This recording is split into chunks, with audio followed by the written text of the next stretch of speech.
Good evening, good afternoon, good morning, good whatever time it is, wherever you are, whoever you are. Welcome once again to No Nerd Caliber, the show in which we talk about some of our favorite things in nerd entertainment, usually tied to something that is ongoing in the nerd entertainment world right now. Tonight's show is going to be about particularly my top five science fiction villains. And no, the teaser at the beginning isn't that list. Actually, that's kind of a fake because if I put the real list on, then there wouldn't really be any point for the show. So what these are is these are specifically villains from science fiction content in any nerd media. And I specifically mean science fiction. So, for example, things that are like Thanos is not on my list because Thanos is a comic book villain. He's certainly very science fiction-y. He's from out there in Titan, some planet far, far away. But he is a comic book villain, not a science fiction villain. His origin wasn't from something that is specifically science fiction. So, with that said, I'm Rodney Brown. I'm the editor-in-chief of Nerd Caliber, a first-person shooter on Facebook as a cosplay photographer, Burley_adopter on Twitter, a couple of other places, as a tech journalist, and a bunch of other things. So, welcome into the chat already, people over there in the YouTubes. Sudansu, hello. Mimily, hello. Sorry I didn't get to respond to you as quickly as you seem to have liked. But feel free to throw in your own comments about who are your top five, top one, top two science fiction villains, or your comments on what my choices are. Love to have this interactivity. Skinner Snaps on the Twitter already. Welcome to the show. And we will start right off with a promo. I always forget to do this early on. So that, of course, is our URL for Twitch. We are at twitch.tv/nerdcaliber, and we would like to ask you, if you have a Twitch account, to follow us there. We are trying to build our numbers on Twitch to be even remotely close to what they are on YouTube, which are absolutely fantastic. Thank you, all of our wonderful YouTube subscribers. But we need to get our Twitch numbers up as well. So if you do have a Twitch account, please follow us there. And if so, please consider joining us there on any of our live shows. We broadcast all of our live shows on Twitch and Facebook Live and YouTube. So now we are, in fact, going to get into the meat of the matter, as they say. So, my number five. Bottom of the list, but not the bottom in my heart. Roy Batty from Blade Runner. Now, the reason Roy Batty, who is in this story predominantly doing villainous activities, he certainly kills people, he threatens people, he is in charge of a gang of people who kill people. He certainly would fit the definition of a villain for most of the story, except... spoiler alert for a movie that's 40-something years old. He actually is more of an anti-hero. Maybe anti-villain. So anti-villain is a villain who does not always do villainous things and occasionally does heroic things. Anti-hero is a hero who occasionally or often does villainous things. That's the difference there for those two things, for your definitions. I would say that Roy is... I would say he's an anti-hero. Roy, while Deckard is technically the hero or the protagonist of the story of Blade Runner, Roy's story is the most sympathetic one. Or at least clearly, blatantly. Ultimately, we find out that Deckard's story is just as sympathetic, except that Deckard, gets to live and Roy doesn't. Roy is a child knowing that his life is going to be terminated, way, way too short, looking for answers from somebody, a parent, a father figure, or anybody who can give him those answers, and ultimately decides to save somebody who was charged with trying to kill him. So yeah, Roy would be higher on this list if he was a villain straight through, or even really just a full villain. I would say at best he's an anti-villain, but I consider him an anti-hero.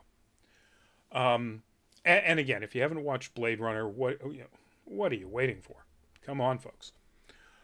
All right, number 2 on my list, and also, or number 2, sorry, number 4 on my list, and also fairly down on the list for similar reasons. The original representation of Boba Fett. So in Empire Strikes Back, and of course in Revenge of, Return of the Jedi, Boba Fett is a villain. There's no question whatsoever. He is a bounty hunter who takes money to kidnap Han Solo. That's it. That's his shtick. He is ultimately just a bounty hunter. And he dies a villainous end. He dies an appropriate end for a villain, or might have died. Of course he doesn't, if you've watched The Mandalorian or if you've paid attention to Star Wars of any kind, in the last year or so. But it seems like in Return of the Jedi, he dies an appropriate death for a villain. Now, the reason he's at number 4 and not higher is because he is ultimately redeemed in the prequels, where we see him as the young clone of Jango Fett, and he has to watch his father get beheaded right in front of him. He becomes a very sympathetic character at that point. He still does the villainous acts, that are in the original series, the original trilogy, but by the time he gets through the prequel trilogy, and then certainly his character in The Mandalorian, becomes a redeemed, again, anti-hero, or anti-villain, I would say in this case. And in his own series, which is debuting, the end of this month, he is clearly an anti-villain. He's running a criminal empire. But he's not a straight up villain, and he's no longer a completely villainous character as he was in the original trilogy. So that's why I would put Boba Fett at, number 4 instead of any, position higher up on this list. He's a great villain when he was a villain, and I think he's going to be a great anti-villain. He already has been in The Mandalorian, and I think he will continue to be in the Book of Boba Fett. But that sort of removes him from the upper echelons of villainy in science fiction, in my mind. So we move on to, all right, we're now at number 3, and this is, in my opinion, the first, wow, we're zipping right through these things. I'm going to be done in 10, 15 minutes. I should have done a larger list, I guess. So, in my opinion, this is the first of the actual fully villainous characters. And that is the Borg Queen from Star Trek. Particularly the Star Trek movies. And this is from First Contact.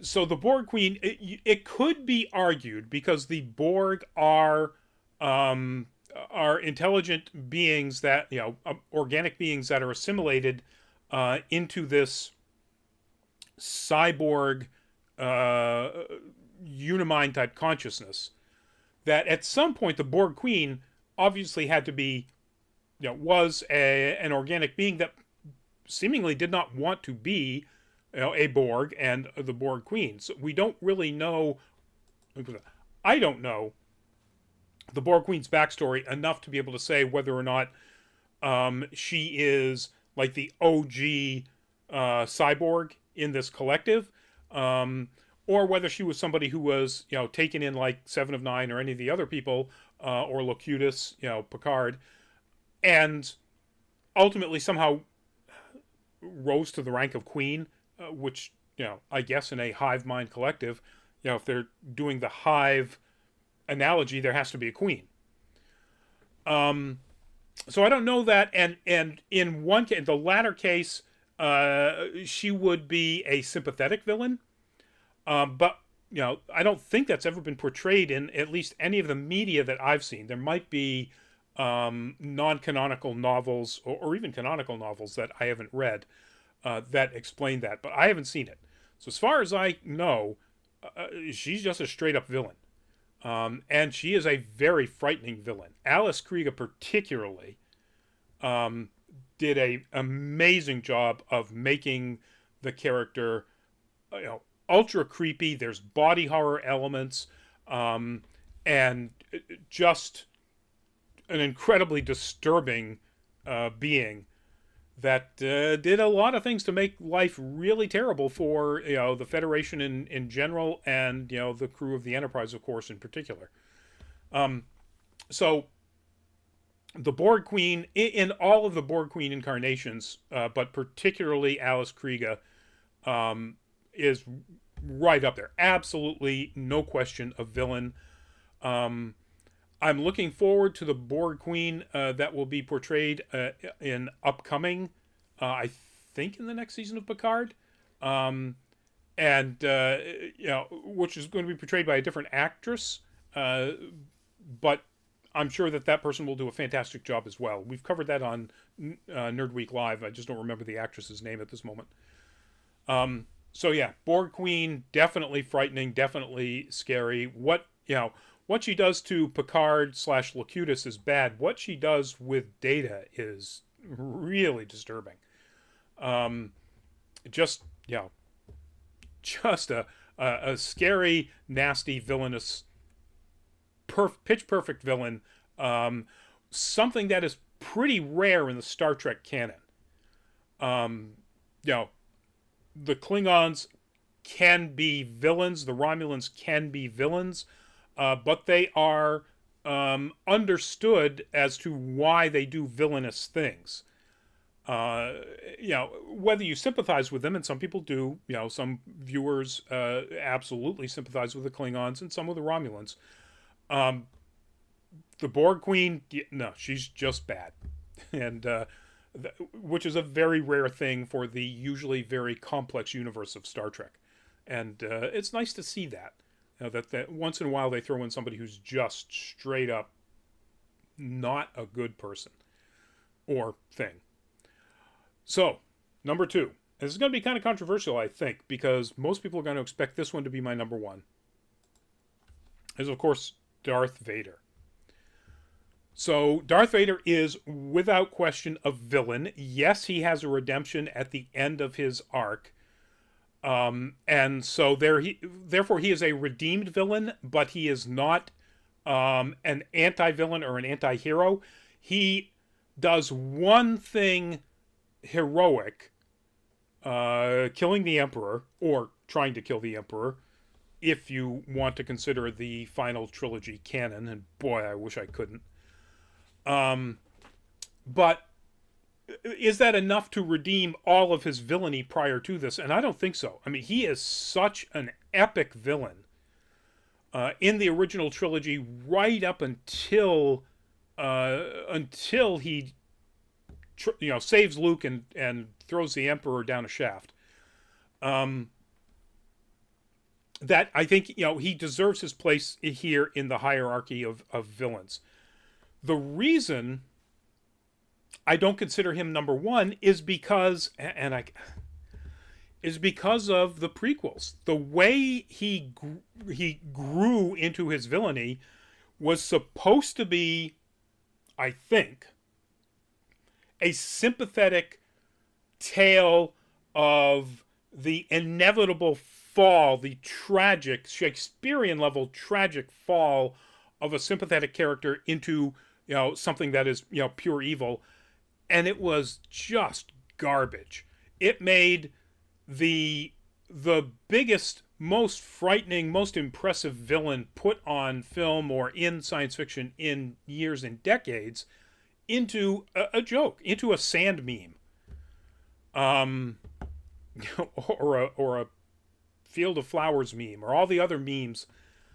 And hey, Hayden Christensen may redeem himself in the upcoming Obi-Wan Kenobi series. it's been a long time. He may have developed, some serious chops. Filoni and the other writers are gonna be better than what we got out of the prequel writing. That's 100% sure. But whoosh, no, he should be at the top. He should be the number one on almost everybody's list. And Hayden Christensen and George Lucas's writing of him, in the prequels, literally destroyed that. Made it, for me anyway, no chance whatsoever that he's ever going to be able to reach that pillar. And again, and he should. Even in Rogue One, when OG Darth Vader, presence is in any of the Star Wars films since the prequels, he is the dominating presence as a villain. And that instant sensation of, my God, this guy is scary, comes right back. But in the back of my mind, there's always that, yeah, he's a little whiny snot who doesn't like sand. And so anyway. Darn you, George Lucas, for knocking off the pedestal somebody who should be on the pedestal of best science fiction villain of all time, without doubt, or at least sharing it with my number one, and that is the Baron Vladimir Harkonnen from Dune. This image, of course, is from the current Dune that's out there in theaters right now, the Denis Villeneuve version, played by Stellan Skarsgård. But the various versions of him that have been played, the David Lynch version, Kenneth, I should have looked it up, wonderful stage actor, is absolutely terrifying and frightening and repulsive and so on. The version in the Sci-Fi miniseries was more accurate in a description to the book, but less terrifying. But still, it's hard to make the Baron not a frightening, terrifying character, and a very villainous character that you absolutely loathe. Stellan Skarsgård, if you have not seen the new version of Dune and you're at all a fan of science fiction and particularly of really amazing performances of villains, watch Dune. Watch the 2021 Denis Villeneuve version. Stellan Skarsgård makes the Baron in this one just absolutely terrifying. And all not through special effects and pulsating, dissolving pieces of his face and so on, like in David Lynch's version. And again, David Lynch loves his body horror, we know that. This is his performance. Yeah, he's in a fat suit, but it's Stellan Skarsgård's performance in this that absolutely nails how frightening, how brilliant, how cunning, just how terrifying an opponent and a villain Vladimir Harkonnen is. And in the book, the complexity of what his villainy is and ultimately becomes down the road is just barely touched on in any of the versions so far. Now, granted, the Villeneuve version was just part one. We're going to get a part two, and he may wind up exploring a little bit of that. Some of it is revealed in the first book of the Dune. I don't know how many sets of books at this point, but it's way past the original trilogy, which is Dune, Dune Messiah, and Children of Dune. So we might get some of an indication of just how deep his villainy goes, and how far-reaching it will become. But he is not a nice man, to put it mildly. And because of that, he was you know, the first truly terrifying villain in science fiction that I encountered, when reading Dune for the first time. And again, just to make sure we're clear here, there are other things in here that other people might think would be on here, like the Xenomorph or the Xenomorph Queen. Those are monsters. And while they are in science fiction settings, those are monster movies. Maybe the Xenomorph Queen can be called a villain because there might be, you know, agency there and villainous intelligent design, but not really. It's a monster that's in a monster lair, and Ripley has to go find it. And it's not like it does anything super intelligent or any more intelligent than the original Xenomorph by getting on the Sulaco. It just goes where it thinks it can find a source for incubating its eggs. So yeah, so the Xenomorph and things like that. The Shrike from Hyperion. It's it's a way more complex monster, but it's still a monster. These are, if you've seen through all of these, are people.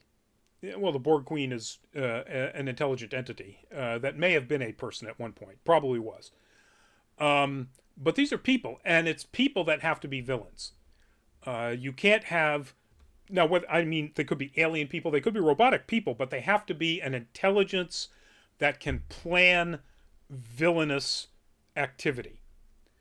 So therefore, monsters don't count. Now, granted, Vladimir Harkonnen is a monster. There's no question. He's a monstrous person, but he's a villain, not a monstrous sort of force of nature, and not a monster creature. He's a monstrous human. He's a villain. For me, there was nothing that was even close until probably Darth Vader. Until I saw Darth Vader on the screen, there was nothing that was like Harkonnen as a villain in anything I read, except fantasy stuff. Obviously, Sauron is a very villainous character, but even then, he is the villain behind the scenes. The Witch King is much more of an active villain in the Lord of the Rings trilogy than Sauron is. Better example might be Lord Fowl from Donaldson's books, Lord Fowl's Bane, and on the Chronicles of Thomas Covenant the Unbeliever. He becomes a more active villain as a super powerful godlike entity, which is what Sauron essentially is. But even then, it's somebody that mostly operates from behind the scenes, and the characters that he works through are the more of the villains of any of those novels. These people are villains, even though the Emperor is behind Vader, and the Emperor probably could be on this list, although he was knocked off this list by the final trilogy. Damn you, J.J. Abrams. These are villains. And Vader is way more of a villain than Palpatine was. Except in the prequels, Palpatine is pretty much a really well portrayed villain.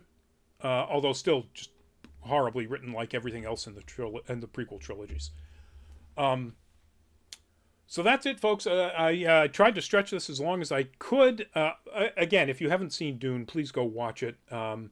It has come off of the streaming services, so you'd have to go in the theaters, but it will be on pay-per-views coming up in just a week or so, I think.